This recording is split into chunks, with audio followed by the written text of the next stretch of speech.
Here on Radio 4198 Longwave and on digital radio, it's time for Yesterday in Parliament with me, Susan Hume. So, good morning. Now, house builders have been accused of scandalous behaviour over the sale of leasehold houses, with one MP saying those affected had compared it to the mis-selling of PPI.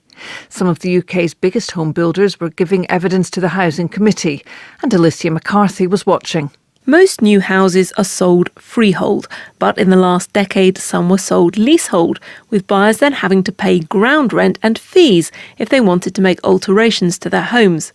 Rents could start at a couple of £100, but double every 10 years, leaving people with big bills and making homes less attractive to future buyers.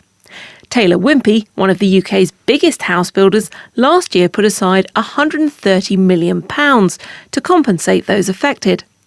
Its Group Operations Director, Jenny Daly, welcomed the chance to appear before the committee. To repeat our apology to those customers who have been affected by a very specific lease that Taylor Wimpey had historically, which was a 10-year doubling ground rent.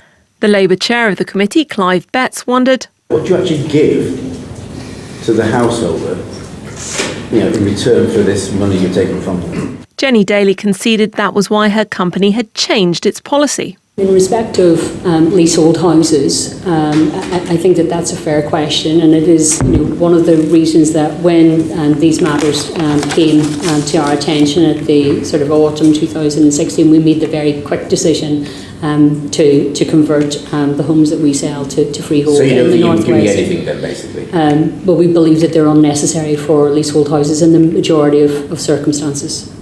Right. So you were embarrassed into abandoning them then? Jenny Daly explained it had been an established way of doing things, particularly in the northwest of England. Jason Honeyman, the chief executive of Bellway, said there was one reason for selling houses leasehold.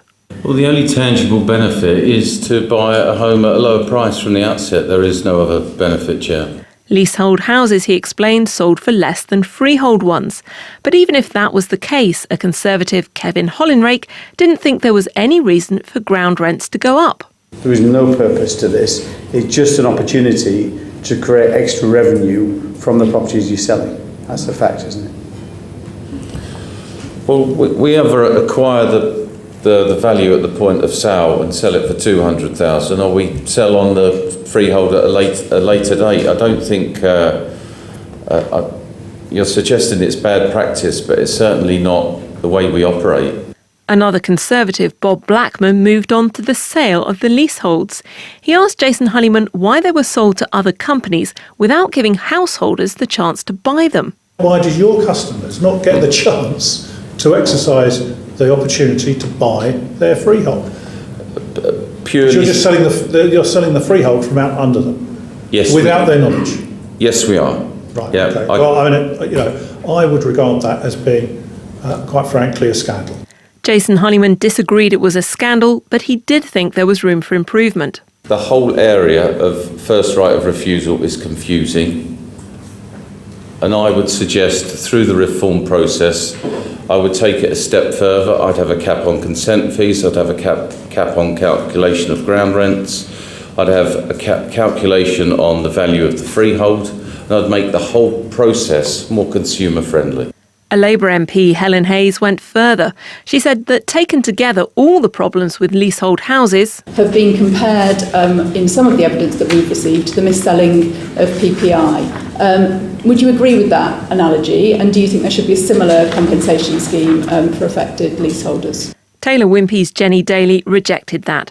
She accepted one of her company's leases hadn't met the firm's own standards, and they were working to put that right. But we are satisfied that the information that was available to our customers and the nature of the legal advice that was offered to them was independent, and the solicitors, the legal advisors, have a duty of care to their client, not to the developer or the vendor. And the other witnesses didn't believe they had mis-selling or compensation issues. Jason Honeyman telling the MPs he didn't have any leasehold claims on his desk. I'm Susan Hume. It was all edited by Keith McDougall. But from us for now, goodbye.